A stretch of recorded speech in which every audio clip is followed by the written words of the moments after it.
What's up, everybody? It's Make It Make Sense, and we're about to get a little bit messy. You have been warned. Like the video's intro plays, we got a lot to get into. Make it make sense. Make it make sense. I want to make it make one. Big moves. Surfer. Make it make sense. Tell me how you squeeze it. Make it make sense. Tell me about the things that you see. Make it make sense. Tell me about the things of your dream. Hey, let me work out all the things in between. Make it make sense. Tell me how you squeeze it. Make it make sense. Tell me about the things that you see. Make it make sense. Tell me about the things of your dream. Hey, let me work out all the things in between. Make it make sense.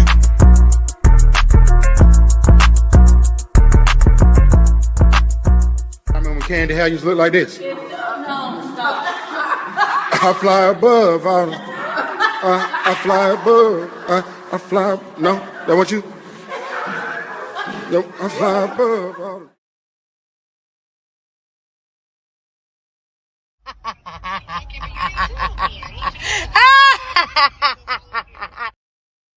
Okay, guys. So, brief announcement. It is December, so I am going to be doing my giveaway where I give you guys a straight shooter something. I haven't bought it yet, but there'll be a gift for females and a gift for males. So just expect that.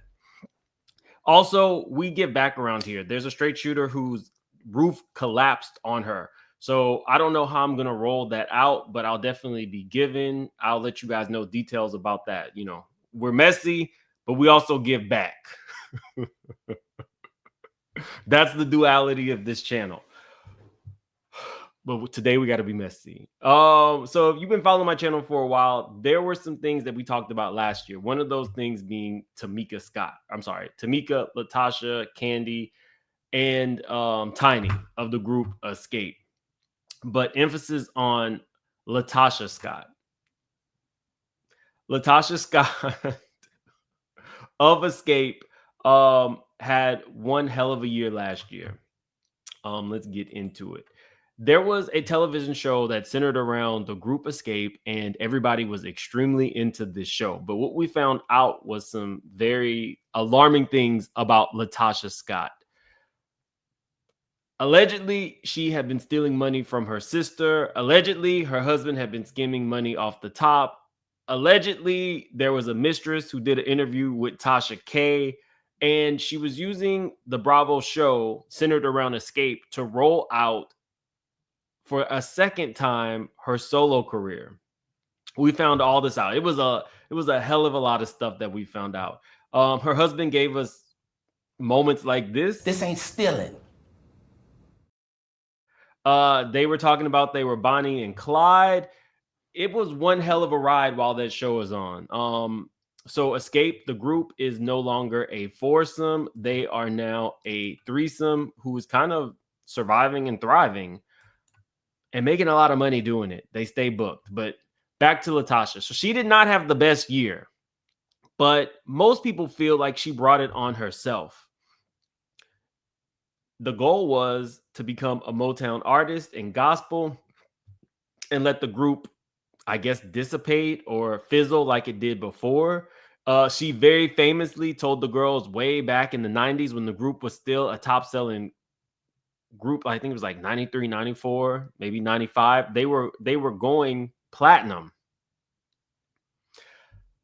LaTocha told the group, specifically Tiny and her sister Tamika, y'all go and have more babies, and told Candy, you can go ahead and do that modeling thing or whatever you do. Her head was kind of big. Cut to LaTocha Scott's album. Allegedly, initially, she sold 678 copies under Motown. She then put out another album. It was a Christmas album. Unfortunately for LaTocha, it's not a great update, guys. We saw January 10, 2023, LaTocha signs with Motown Gospel. If you go to the Motown website, presently, I didn't see LaTocha in this group photo. Saw this. I was looking. I was like, maybe she's in this group. Nope. So then I went to the actual roster of who their artists are. And there is no LaTocha Scott. LaTocha Scott has now been dropped from Motown. And some might say karma. I don't think it's karma.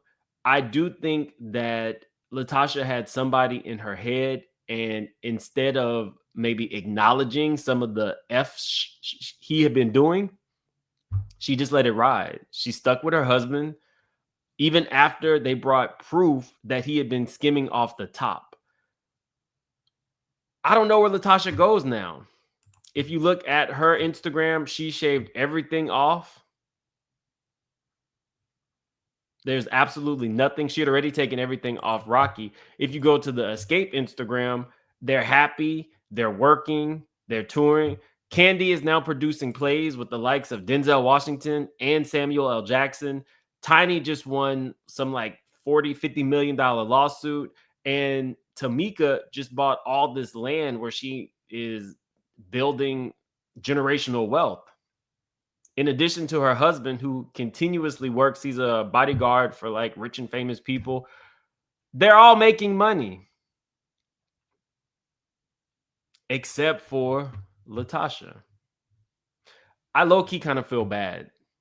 I was hoping that when I finally gave you guys the update, I'd be able to say, you know, she has a new album coming out through Motown. It's just not happening. The embarrassment of knowing that your husband has cheated on you, the embarrassment of knowing that you are threatening to sue the rest of the members for going on tour without you, but you actively work to kind of like put a monkey wrench in what the group was doing as a whole.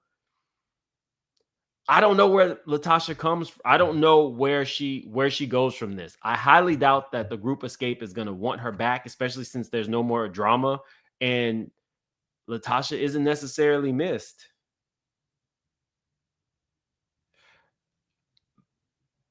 I don't think she has a relationship with her sister yet.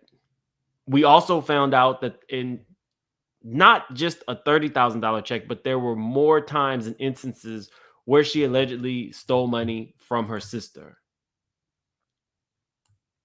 So I feel bad for LaTocha, but I do feel like LaTocha brought a lot of this onto herself. Escape fans will always like the foursome, but I highly doubt that the new iteration with 3 members is going to want to go back to having LaTocha as part of the band. Oh, how did I forget? We had gems like this.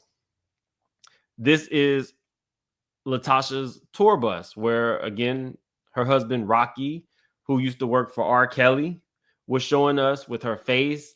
Everything was this Motown rollout. Everything was this Motown rollout. Now, allegedly, if you then stole money from your sister, I don't know if some of that money came from this. I do know that when Escape was touring as a foursome, they were making, I think, $30,000 to $40,000 per show. So everybody had money, enough money to pay your sister back. But she didn't, allegedly. Everything was Bonnie and Clyde. I guess y'all didn't get it. We didn't make it 28 years without having each other's back. All this has now been scraped off these people's Instagram. I'm shocked I still had it somewhere in a file. But yeah, everything was them against the world. I don't know where LaTocha goes from here, but good luck, LaTocha. Good luck. It's horrible. Let's move on to Judge Mathis. Now, what we've been seeing recently in the headlines involving Judge Mathis is his wife had left him. But as of Thanksgiving, his wife was cooking dinner at their home. So the thought is that maybe they are back together. But now, as of today, Judge Mathis then just got slapped with a lawsuit. It says, Judge Mathis sued. You threatened to shoot me. Judge Mathis threatened to shoot a city worker all because a dump truck was blocking his driveway, at least according to a new lawsuit. In the docs obtained by TMZ, a man named Ricardo Acosta claims he was on the job with the LA Department of Water and Power in July of 2023, working outside Mathis's home when he says the judge started swearing at him. Acosta claims Mathis was pulling out of his garage in his car, then got out of the vehicle and started hurling expletives, yelling at Acosta to move the F truck out of the way. Now, in Judge Mathis' defense, if your driveway is being blocked, I can understand being mad, but, you know, mad to the point where you just start cursing. The city worker claims Mathis was standing behind the dump truck at this point and says he told Mathis to move from behind the truck for safety reasons because he was concerned the truck would roll back when put into gear because it was parked on an incline. Acosta claims Mathis told him he didn't give a F and to run him over and see what happens to him. Sounds like Judge Mathis. Not gonna lie, Judge Mathis, we've all watched this show. I grew up watching Judge Mathis' show, so I can see him saying some of this stuff. He's been in control forever, so I feel like a lot of people who are in power don't have a lot of patience. He said he did not give a F and to run over him and see what happens to him. He says Mathis then told him he had something for him and ran into the house and returned with pow pow. In the docs, Acosta claims Mathis brandished the firearm and stated, "I will bust a cap. You want to F with me?" He says Mathis then got back into the car and drove off, but not before threatening to bust a cap. I will say this. I'm pretty sure when we get Judge Mathis' take on this, there's going to be more back and forth than this man just calmly saying to him, please step away from the vehicle for safety reasons. I'm pretty sure they were probably cursing at each other. But anytime you start to brandish a pow pow, that's a problem. He might have even threatened Judge Mathis. He says then Mathis got back into the car and drove off, but not before threatening again to bust a cap. Acosta is suing Mathis for assault and intentional infliction of emotional distress, and he's going after Mathis for damages. The lawsuit follows a story TMZ broke in July of 2023 when law enforcement sources told us LADWP employee made a complaint with police. Judge Mathis' attorney says this unfiled complaint that has been conveniently publicly circulated is a last-ditch attempt by Mr. Acosta to extort my client, Judge Mathis, for financial gain. Mr. Acosta's recitation of the facts simply do not comport. Sorry, these are small for me. Simply do not comport with what actually transpired during the incident, which occurred over 1 year ago. She continues, the report made to the LAPD by Mr. Acosta's superior contains many demonstrable falsities, while also admitting that Judge Mathis feared for his own safety and the safety of his family due to the threats made by Mr. Acosta and his cohorts and the false imprisonment they imposed on Judge Mathis on his own private property. The LAPD did not even investigate Mr. Acosta's claims, speaks to their lack of merit. Should Mr. Acosta pursue the lawsuit, we will not only vigorously defend the case, we will file cross claims against Mr. Acosta for his legal conduct and repeated defamation of my client. Now, I wonder if there are actual cameras, either Judge Mathis cameras on his, I'm sure, mansion or cameras on the truck. Hopefully somebody has some evidence because at this point it's he said. We'll see. I'll keep following this for you. Let's move on to Fox Soul. So on this channel, we definitely covered Fox. On your face, snap a picture and having it. We covered what some people might say was the disintegration of Fox Soul. It was this live roast for Al Reynolds that Claudia Jordan and Armand did, but it was Armand's part of the roast where people feel was just the cherry on top. Workplace feel like a reality TV show. Al's got a unique ability to smile in your face, snap a picture, and go behind your back and talk about you to your coworker that he claims he hates. It's like he's got a PhD in two-faced study. Okay. Due to Al's special relationship with management and his hypersensitivity, we are not allowed to talk about his failed marriage.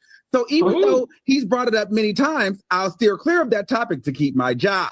Now, but wait. And then TGIF collapsed. There's more. Al fancies himself as the facts guy, but somehow he never seems to get the smile was all the way gone. The actual facts right. He's also a talk show host who's supposed to have all the strong opinion, but the guy can't form a thought without his notes. I've seen grocery store lists with more spontaneous insight. And let's not forget his legendary struggle with names and words. Al, it's successful, not successful. It's like watching a toddler trying to pronounce spaghetti. You guys get the point. The show imploded. I gave you guys behind the scenes stuff going on with the show. It was not just Armand. It was a cast of people and producers who all did not like each other. What sucks is they were making a lot of money. No, none of them are. Well, they're still doing their own thing, but in terms of Fox, I think Al still works for Fox DC. Funky Dineva does spots on Dish Nation. And I don't think that there's any connection. You guys can tell me if I'm wrong between Claudia and Fox or Armand still in Fox. But anyway, the point is, one of the people who I thought would have made a great co-host was T.S. Madison. T.S. Madison was not offered what I would consider to be a fair salary, considering she's on television and has her own successful YouTube channel. They lowballed her. And so she turned it down. Well, now Fox has come back. They have new programming. You guys can check it out, but none of the programming as of yet really compares to what TGIF was bringing in. There is a new talk show. Let me see. I don't see it. It has one of the women who was on Basketball Wives, the doctor. All these shows are new, so they're just kind of like finding their legs. They have this In Style Atlanta, which is I believe like a reality show. Again, everybody is trying to find where their space, where they belong. It's not just YouTube. I want you guys to remember Fox Soul also is shown on, I think, like 7 or 8 different other platforms. So, but insert T.S. Madison. T.S. Madison, I think, definitely deserved a spot on TGIF. I liked Armand as well. I thought Armand was a good replacement for Funky, but I thought that T.S. Madison, based on like years worked in the industry, age, I thought that T.S. Madison, Al, and Claudia meshed really well. Well, T.S. Madison got her own show, and I'm pretty sure through this pilot episode, T.S. Madison is getting the rate she requested or the rate that she should have gotten initially with TGIF, which is crazy that they have circled back and now giving T.S. Madison a show. She did a pilot episode on her channel. You guys can check it out. Let her know, make it make sense sent you. But it is T.S. Madison and Shekinah from Love and Hip Hop. So I was talking to one of my friends about it today after I watched the episode, and the first thing they said was, oh, T.S. Madison has a show with Craig. That's always going to be her show with Craig. Now she has another show with another woman. Off rip, without ever seeing it, they drew comparisons to the Queen's Court with Kaya. So we'll see. I don't think it's anything like the Queen's Court with Kaya. On that show, T.S. Madison was more like the straight person, and Kaya was like the live wire. On this show, Shekinah and T.S. Madison are the live wire. So again, check it out. It's the pilot episode. She added Fox. So I think that Fox is who paid for the studio, and Fox is going to basically give T.S. Madison her own show after not wanting to pay her value on TGIF. Crazy to me, but I'll be checking it out, seeing how it goes, give you guys a little taste. We use it so frequently. But I think that there's a thing about taking the power back out of a word. That's why I use the F word.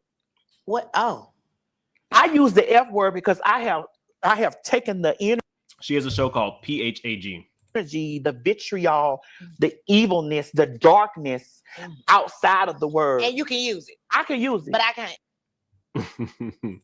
So anyway, check it out. Moving right along to Kim Zolciak. If you've been following my channel, you know that I've been actually going to courthouses, getting court documents for several years now. One of those cases is Kim Zolciak. When Kim Zolciak's home went up for public auction, I was all over this story because Kim Zolciak, to me, has some nasty ways, and she tries to lord money over, whether it's her own money or the married man who she's, opened her legs to, i.e. Big Papa. She always wanted to make it seem like people were jealous of her, and being on a cast that was all black women, to say that a black woman had roaches, to have your husband come to a reunion carrying a weapon, to really tell people that they are jealous of her for what she has while she's overspending, telling other people that they're renting their cars. You park your Rolls Royce in handicap? It's a rent-a-Royce. It ain't even a real Royce. It's a rent-a-Royce. That bitch is like, it's not a rent-a-Royce. Sorry, some of you guys may not even know who she is. There's a show called The Real Housewives of Atlanta. Kim Zolciak was a founding member of that show, quit, moved on, got her own boring show. Nobody really knew why. Allegedly, there was some racial stuff that happened, but the network still liked her. They gave her own show. She has a husband that didn't work, a gambling habit, and a spending habit. You had all Versace dishes. She bought a mansion in Atlanta. Let me see if there's some photos of the mansion. Thought I had some pictures of this mansion. Let's see.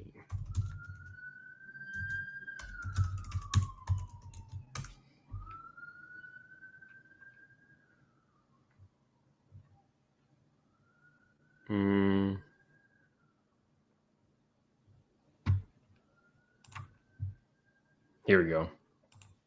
Big, beautiful mansion. She bought it as a foreclosure and put millions into it. Instead of paying out the foreclosure outright and doing her home in pieces, she wanted it television ready. So she just went all in without actually paying for the house that she probably could have paid for in cash. But that's how Kim rolls. Kim wants to, drive Rolls Royces. Kim wants her children to have Range Rovers, but the money's not coming in, and her husband lost his football career almost as soon as it happened. So you have a cautionary tale. You have somebody who lives the life like they have it, but in actuality, they don't. Atlanta is fake it till you make it. I've been saying it forever, but nobody was jealous of her. Everybody is jealous. June from Altoona, Pennsylvania said, Kim, it's clear your parenting skills are... Anyway, so we've now reached a place where there's a point of no return. There were multiple times where the home was foreclosed, and somehow or another, they were able to get another loan, or allegedly a friend helped them pay it off, at least to get them to a space where they were back on their feet. That never happened. They do not have the money to keep up the mortgage. Kim recently went on a reality show. Don't know what happened there as to where the money went, but Go out of their Georgia home like now. They have to be out of the house in less than a week. Moving trucks. She's no longer coming online and saying that people are lying and that people are jealous of her and that people are mistaken. Her home is not actually up for foreclosure, even though it's been up for foreclosure 3 times now. This is the first time that there's moving trucks outside the house. This is what Kim had to say when the reports initially broke. Guys, my house was not sold for $257,000. If you guys think I would let my home that we put millions and millions of dollars into go for $257,000, you're an idiot. Okay? For real. So what are you going to do, haters, when I'm here for Christmas and I'm here for my birthday in May and I'm here for all these amazing dates? I'm here until I want to move out, until I decide I don't want to live here anymore. So enjoy the view, haters, because you're going to be seeing it for quite some time. Basically another year, and now you got to go. There's a lot of children there. I don't wish this on anybody, but the reality is your overspending, your alleged gambling habits all brought this on yourself, and just how nasty you have been. And some of the racial undertones didn't help either. Everybody is jealous. June from Altoona, Pennsylvania said, Kim, it's clear your parenting skills are... So you guys know I come with receipts. This is actually... the starting bid is going to be what? Not 100. Basically, 100,000 is going to be the starting bid. That's crazy.